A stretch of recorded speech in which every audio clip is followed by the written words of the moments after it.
Hey guys, welcome to the Lifting Lindsay channel. Today I'm going to be walking you through the biggest fallacies that I see when it comes to health and fitness and being in what I refer to as the maintenance phase. So one, I'll talk about what is maintenance, and two, what are the biggest fallacies concerning maintenance where I think people get it wrong.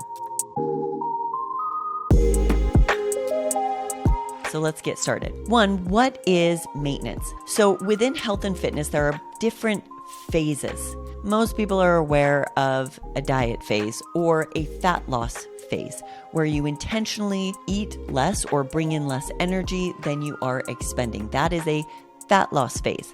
Or there's a bulk or a building phase where people intentionally move into a calorie surplus so that they can optimize or put on as much muscle mass as possible. Now, in between there is maintenance.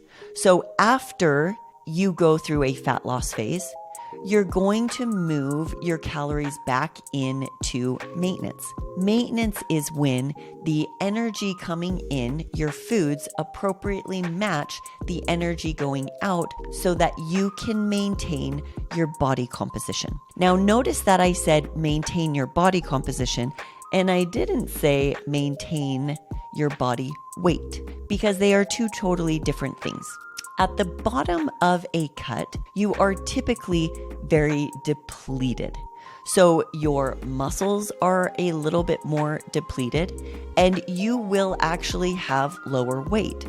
When you move back into eating at maintenance, now keep in mind, if you increase past maintenance, that's when you start putting body fat on. So when you appropriately move your calories back up and find your maintenance, you're not going to necessarily be maintaining the same body weight that you did at the very bottom of a cut. Why? Well, typically you're eating less carbs. So your glycogen stores, your muscles' fuel, which is carbs or glucose bound with water, is not as full. So as soon as you start eating more carbs, more food, your body is going to take that glucose, bind it with water, and it's going to shuttle it right into your muscles, especially if you are doing resistance training. It's going to shuttle it there and it's going to store it there. Well, that does have weight to it. So when you first increase your calories and start eating to find your maintenance, your weight is more than likely going to increase because of that. It's also going to increase because overall, you're just going to have more food going through your system. You're going to have more food sitting in your digestive tract as well. So you will see increases in weight. That's not the same as increases in body fat. And depending on how low somebody did, side note though, depending on how low somebody did go, if they pushed too low into levels of body fat that were unhealthy for them as an individual, when they start eating more, their body fat may increase, but that's a good thing, not a bad thing.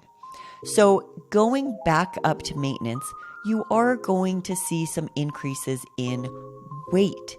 And that doesn't mean that the maintenance or the reverse diet or the post-diet healing, whatever you want to call it, it doesn't mean that it's not working.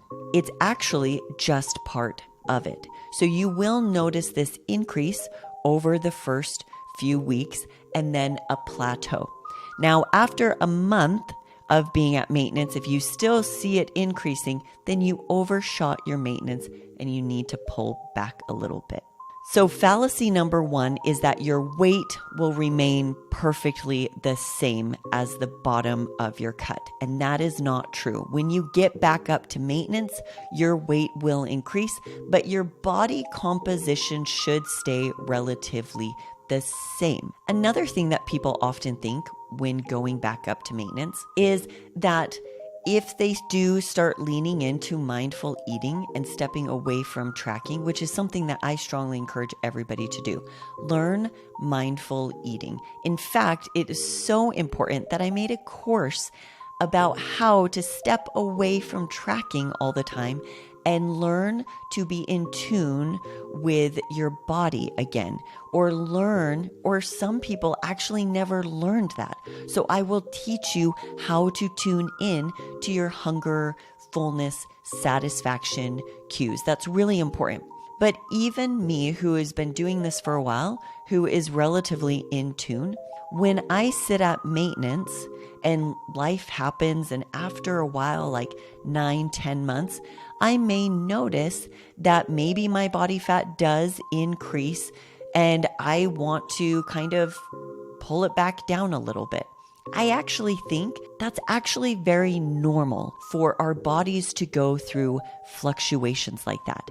And I feel like what most fitness influencers or specialists or whatever you want to call them don't talk about often is the fact that they spend most of their time in maintenance, but during the year, they may do one, maybe two mini cuts.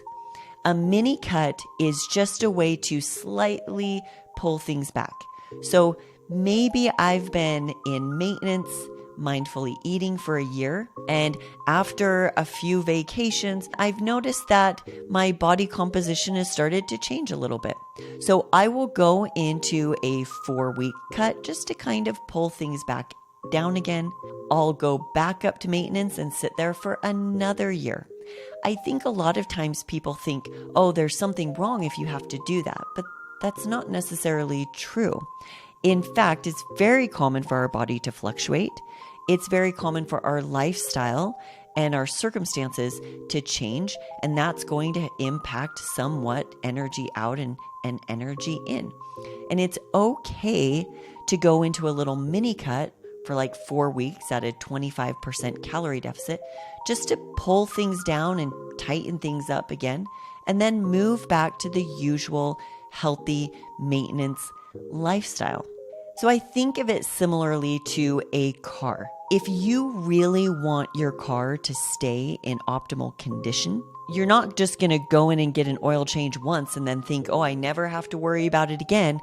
And if I do, there's something wrong with my car. No, that's silly.